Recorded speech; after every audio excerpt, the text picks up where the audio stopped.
All right, kind of bringing you guys in a little late on this one. This is a cleaver, Serbian cleaver, whatever you want to call it. You can see it there. Doing some hand sanding today. Right now, I just finished 320 grit. I got 400 grit going right now. I prefer to use Windex for my lubrication. So for now, I'm not really worried so much about J hooks and, you know, those little imperfections when you're hand sanding the way that I am right now. Generally, you want to go straight, you know, you don't want to be doing this, but I'm doing this right now just to basically get everything up to the same grit. And then I'll worry about going back and making sure there's no J hooks or little blemishes from me starting and stopping basically on the blade. So this is 400 grit. Probably go to with this one because the hamon already looks so good. Just from what I can see from going up through the grits and how it's starting to pop out, I'll probably go to 800. Usually I won't go much past 600, but this one is already looking really good, and I'll bring you guys down here to kind of show you how it already looks right now at 400 grit. So I just have this one side done too. Is that shaking the camera? No, not really, okay.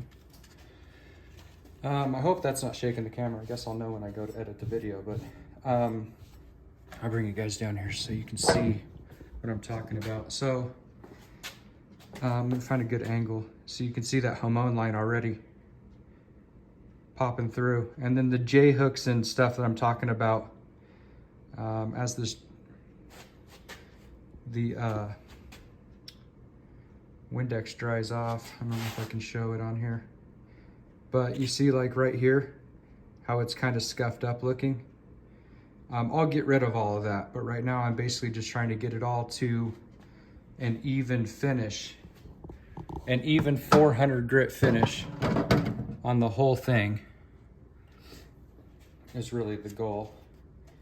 And then I'll go back through and go all one direction. Like I've said in the previous videos, if you've watched them, this is how I do it. This is not like a tutorial necessarily on how to do this. Really none of my videos are, because this is just the way that I do things. It's worked well for me, but you know, I've kind of figured all this stuff out kind of on my own and with help from some good knife makers I've met through Instagram that are much better at this than I am.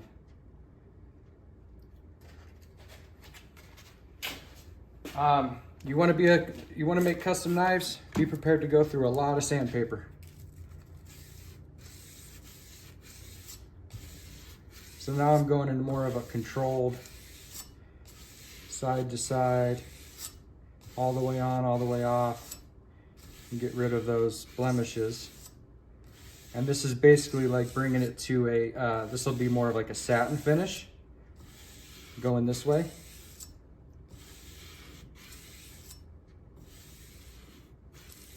But it evens everything out.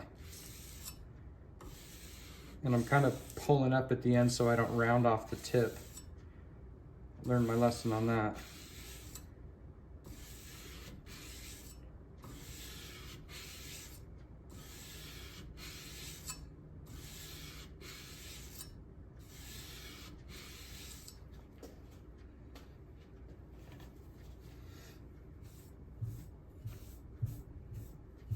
Yeah, it's looking better already.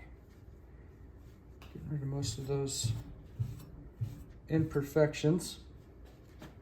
It's still going. Yeah, all right, cool.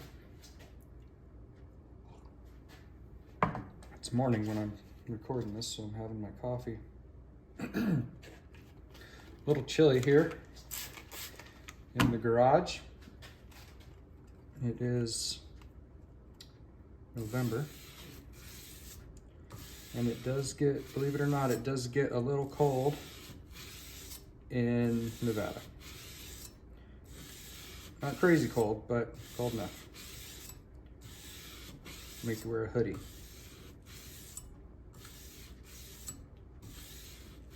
So once I finish this, I'll bring it back down here and I'll show you what it looks like after doing these even strokes across the whole blade.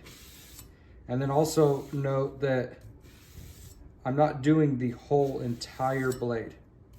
I'm not going all the way from the belly to the spine on this one. I'm leaving some of the areas by the spine with more of that forge finish. And right now it's got a kind of a rust color to it. But once I etch this in the ferric chloride, that rust color will go away and it will be replaced with kind of a pretty cool rougher finish. So like I said, this is 400 grit. Now I'll go to, after this, I'll go to 600 grit. And then I won't finish the 800 grit. I'm gonna switch to the other side. That way, when I get the other side, all the way to 600, 800 grit, I can flip this back over. And any of the liquid that goes on the bottom here will create some discoloration on the blade. So when I go with the 800, I can get all that off. So you can see now, is it dry yet? Yeah. A lot of those blemishes are going away and it's looking more even. So yeah, this is the 400 grit. I'll bring you back when I'm done with the 600 grit and we can see the difference between 400 to 600. All right, so here it is at 600. Not completely done with the 600, but this is as far as I'm gonna go right now. I'm gonna switch over to the other side. You can see that hamon line right through here. That's gonna be nice once it's etched. And this is what I'm talking about with the more of the forge finish on the top. You can see this is from, like this stuff here is from the forge scale, and this rust will come off once I etch it. That's where we're at right now. Get the other side, get it flipped over, and then get started there. Starting all the way from the beginning.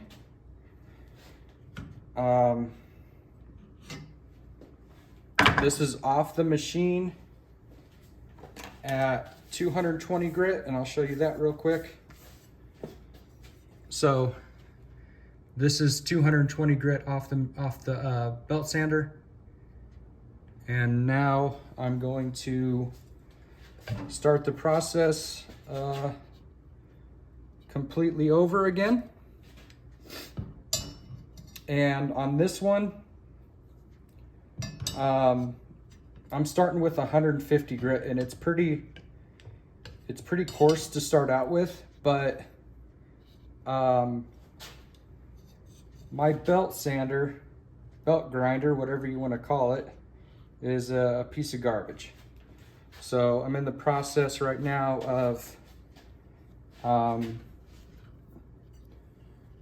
building a new machine because the platen's not square. A lot of stuff isn't square on it, so the grinds don't come out perfect and flat. So I'm starting with 150 grit, and that's what I did on the other side. 150 all the way up to 600 is where we just ended on that side. And the 150 grit works pretty quick. And this paper I'm using right here is just 3M 150 grit, and it works pretty good. It cuts fast. But the what is this paper called? The Rhino Wet, the red Rhino Wet 180 grit cuts better than this 150 grit, but I'm out of that right now. So I need to get some more. So really what I'm doing here, just like what I said on the other side, is I am basically just trying to get everything flat and in the same direction, and basically really on the same level, because it's not right now. And this sanding stick that I'm using here is something that I made right now because I'm wanting it to get completely flat. I am using this side right here. That side has a piece of G10, and you know the G10 is very hard, stays very flat, and this side has a piece of rubber. It's not really soft, but it does give there is a little bit of give. So I'll start with the flat side, the G10 side at first until I get everything flat. And then I will switch to the rubber one. And I found that kind of gives you a little bit more give to have a more even finish. For me, I found that as you get into the higher grits, like 400 and above, with the hard backing piece, it leaves like a real streaky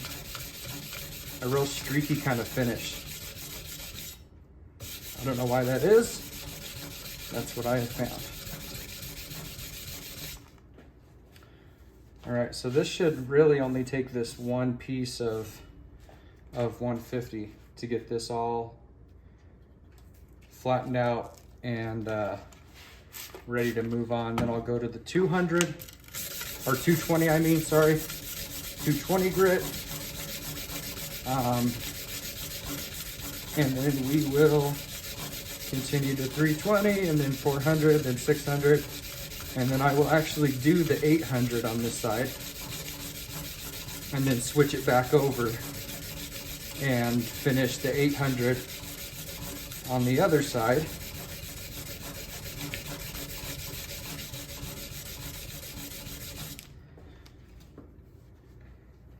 And then we'll etch it. So when I get to that point, probably when I get to the etching point, I'll bring you guys back and I'll show you it etched. Okay, 220 grit. Not really worried about all the little J hooks and little things like that. Just trying to get it all flat, all the same level. These little scratches here on the edge, not a big deal. Those are gonna get sharpened off. But I kind of wanted to show, the Windex is still drying. It's kind of cold. I kind of wanted to see if I could show the hamon through the grits. And it's not really showing up on video here. You can kind of see it there. So it starts right here. Let me see if I can figure out a way. Oh, there we go. So it's real faint, starting here and going down. It's real faint at 220 grit, but it's still there. I can see it really good, but on camera it doesn't show it very well. So 220 grit done. Slowly bringing it up into here, leaving this a little bit rough, and you'll see why once I etch it in the ferric chloride. It leaves a pretty cool finish. So 220, oh, you can see the hamon there, starting right here. I'm standing on my tippy toes. All right, 220 on to 320. Then I might bring you back for that, and then we'll keep moving forward. All right, bringing you back here. Got a situation. You see those long scratches through the middle? I noticed those when I was at 320 grit. And if you don't remove those, your finish will be really kind of blurry, and you'll see those when you etch. So now I'm going back through, and you can see it's kind of crosshatched because I'm going both ways to get those scratches out. Now I'm worried about the other side, so I'm gonna have to check that. It's important to look at the knife in all different angles and all different lights if you can. Because I noticed that because I kind of got a glimpse of it from a different view. And you can see those long scratches. I got to get those out or the finish isn't going to look good. So that's what I'm working on now. Little backtrack, gonna have to check the other side to make sure that's not messed up too. But right now, back to 220 grit. Trying to get this all evened out. All right, so this is the side that I had to redo. This is at 800 grit satin finish all the way down. You can see the hamon. The hamon line is right here. That's gonna etch really nice. So I gotta do the other side now. I gotta double check it to see if I did the same thing I did on this side. Hey, sometimes you gotta make all the mistakes until you get it right. Definitely caused myself some extra work here, but it's all worth it in the end. Make sure that you are satisfied with the product you are sending out. Most people that buy knives don't know these little things about knives and about finishes and stuff like that, but I prefer to send something out knowing that it is 100% the way that I want it to be and right. That way I feel better about it going out. So learn from your mistakes. I didn't take my own advice and I didn't check it in all different lights and all different angles. And I had to deal with it. So I'm gonna do the other side. I'll bring you back hopefully we'll be etching at that point. All right, so 800 grit satin on both sides. The other side wasn't as bad. I just went back with the 400 grit. So now, one more time, degreasing it, cleaning it up, and then we're gonna go into the etch. I just use ferric chloride. It's like two parts ferric chloride to 4 or 5 parts water. Right there, nothing too fancy.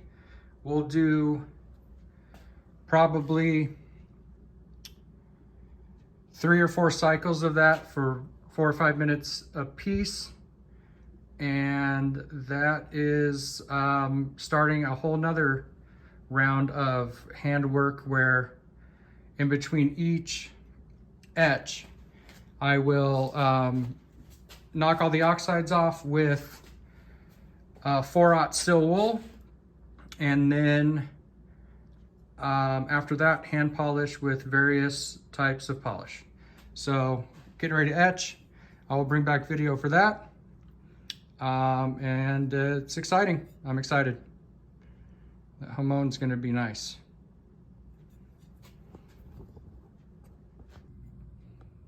Ready for the etch.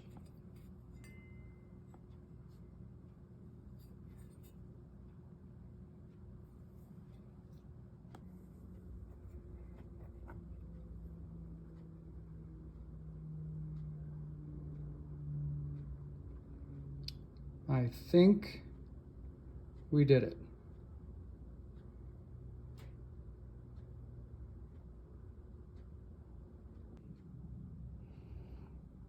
Second etching cycle, 4/0 steel wool to remove the black oxides. Looking pretty good so far.